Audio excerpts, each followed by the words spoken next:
Samantala, hindi rin ligtas sa masungit na panahon ang lalawigan ng Cebu.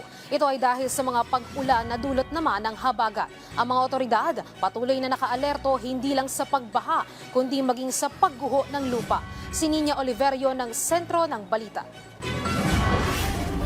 Suspendido pa rin ang face-to-face classes sa lahat ng antas ngayong araw, bunsod ng malakas na hangin at maulan na panahon dito sa Cebu at sa ibang bahagi ng lalawigan. Bagamat walang direktang epekto ang bagyong Krising sa Cebu, ang habagat naman ang patuloy na nagdudulot ng maambon na panahon at malakas na hangin.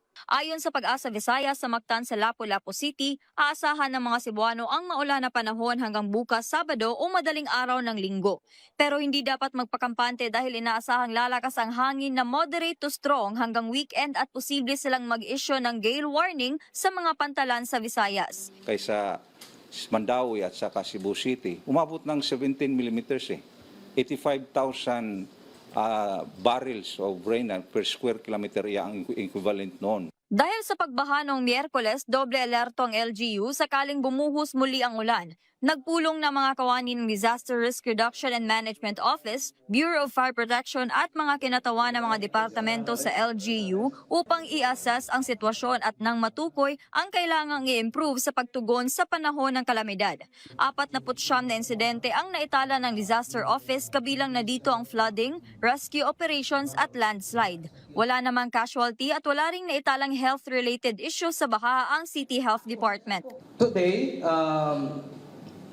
proactive ta since wala pa may flooding. Now we are readying our fleet of equipment. So I will endorse this to the Secretariat later so that they will have their inventory of the equipment na. Sa kabila ng sama ng panahon, may mga estudyante pa ring pinili mag-aral sa Cebu City Public Library kung saan sila magkakakonect ng libreng Wi-Fi. You know, at home we don't have really stable internet connection. So yeah, I choose to stay here because of that, and also for the peace.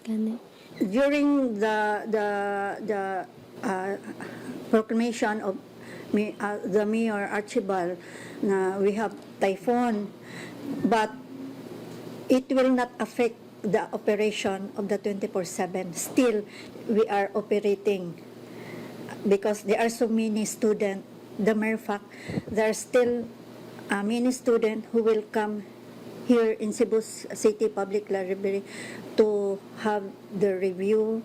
Mula sa PTV Cebu, Nina Oliverio para sa Pambansang TV sa Bagong Pilipinas.